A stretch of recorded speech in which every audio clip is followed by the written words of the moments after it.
अस्सलामुअलैकुम वरहमतुल्लाहि वबरकातुह। दोस्तानो په نننۍ ویډیو کې به داسې قسمه طریقه در زده کوم چې تاسو څنګه د موبایل سکرین نه د لپټاپ یا د کمپیوټر سکرین جوړ کړئ او هغه رنګ د لپټاپ په رنګ یا د کمپیوټر په رنګ هر یو اپشن پکې موجود وي. دوستانو ډیر ښکلی ایپ دی. د دې ایپ لینک به تاسو ته د ویډیو په ډسکرپشن کې هم میلاو شي او تاسو یې د پلی سټور نه هم په اسانتیا سره ډاونلوډ کوی شئ. دوستانو که تاسو تر اوسه پورې زموږ په چینل ټیکنو پښتو باندې نوی نو دا چینل در سره سبسکرایب کړئ او بیل آیکن هم وهئ چې دغه رنګ ښایسته ښایسته د ټیکنالوژۍ په باره کې ښایسته ښایسته ویډیوګانو معلومات تاسو ته د ټولو تر حد ول در ورسي.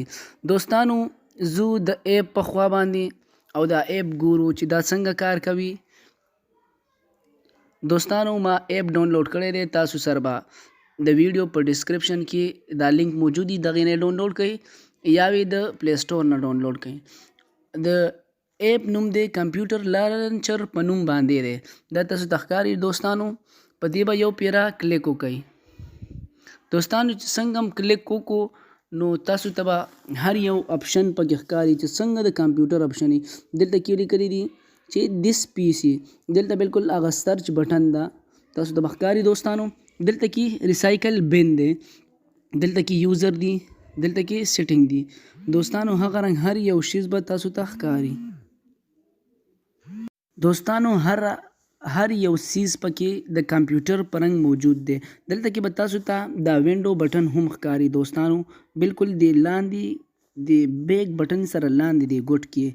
دوستانو دلته کې به تاسو په دې کلیک وکړئ. بالکل همغه رنګ هر یو شیز چې کم په کمپیوټر کې وي او څرنګه سیټینګ وي څنګه وي همغه رنګ یو شیز دا ګورئ دلته کې هر یو شیز تاسو ته ښکاري. دوستانو کمپیوټر چې چا کولو کړی وي هغې ته به پته وي چې بالکل یو شانت یو څیز هم پکې بدل نه دی. دا وګورئ دلته کې غونډ سیټینګ د کمپیوټر په شانتې دی. دوستانو هغې نه پس دوستانو همغه رنګ ډسپلی تاسو ته ښکاري، همغه رنګ هر یو سیز تاسو پکې ښه په اسانتیا سره استعمالولی شئ.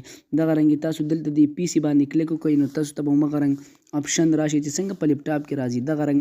دوستانو دا وګورئ دلته کې نیټورک هم دی، بالکل دلته کې لوکل ډیسک چې کوم سی دی، دلته ډاکومنټس دي، دلته کې ډاونلوډ دي، هر یو سیز بالکل د کمپیوټر په شان دی. دلته کې به تاسو ته وګورئ لوکل ډیسک چې څنګه د وینډو ډیسک سي هغه رنګ تاسو ته ښکاري. دوستانو دغه رنګ تاسو دې ته چې اوس لاړ شئ دې باندې کلیک وکړئ، هغه ستاسو موبایل کې چې کومه ډیټا ده هغه دغه رنګ فولډر ته راوړې ده. دا وګورئ دوستانو تاسو ته به ښکاري. دا وګورئ ډیر ښکلی او مزیدار ایپ دی، ډیر په اسانتیا سره استعمالیږي. دوستانو دغه رنګ تاسو همغه رنګ چې څنګه کمپیوټر کې دا اپشن کټ کوئ دلته کې دا کراس نشان وینئ په دې به یو پیره کلیک وکړئ. څنګه هم کلیک وکړو واپس په خپل هغه ته راشئ.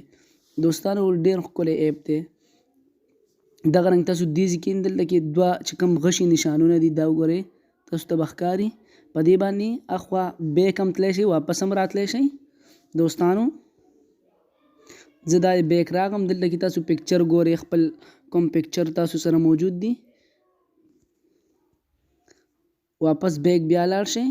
دوستانو نوره کومه ډیټا تاسو سره موجود دي تاسو هر یو کتی شئ، ډاکومنټ چې کوم یا نور کم فایل تاسو سره پراته دي هر یو سیز ډاونلوډ کې چې څه شی سره پراته دي دوستانو تاسو کتی شئ. هر یو اپشن ډیر ښکلی او په اسانتیا سره استعمالیږي. دوستانو دغه رنګ تاسو دلته کې لاندې دې سره چې وګورئ دلته کې بالکل هغه کلندر چې څنګه په لپټاپ کې لاندې پروت دي دلته کې تاسو وګورئ. دوستانو دې ځای کې چې لاندې کلیک وکړئ د وای فای کوم هغه نشان دا وګورئ. دوستانو بالکل د لپټاپ د سکرین په شان دي. دا وګورئ دوستانو امید لرم چې ویډیو به م خوښه شوې وي. انشاءالله بله ویډیو کې به په مخه راځو.